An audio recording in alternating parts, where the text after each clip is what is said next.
Hey everyone, welcome back to our channel. Today, we're diving into troubleshooting the Hoover washing machine error code E16, specifically for 2025 models.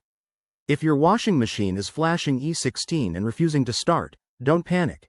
This error often points to issues with water inflow or the door lock mechanism.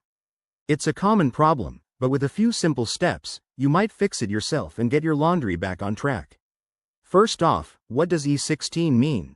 In Hoover machines, especially the 2025 lineup, this code typically indicates a problem with the water supply.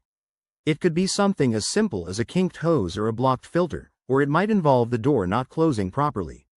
Understanding this helps us tackle it methodically. Before we jump in, safety first. Always unplug your washing machine and turn off the water supply to avoid any accidents. Now, let's get to the troubleshooting. Step 1.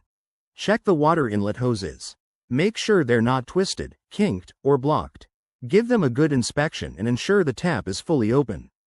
If everything looks good, move to step 2. Clean the filters.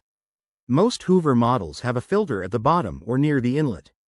Unscrew it, remove any debris like lint or mineral buildup, and rinse it under running water.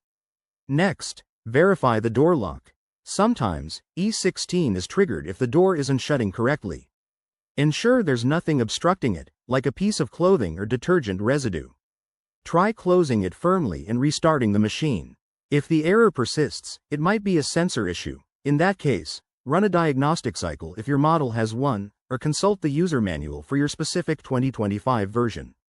To prevent this error in the future, regularly maintain your machine. Clean filters monthly, check hoses for wear, and avoid overloading the drum. If none of these steps work, it's time to call a professional technician to avoid further damage. There you have it, a quick guide to fixing Hoover error code E16. We hope this helps you get your washing machine running smoothly again.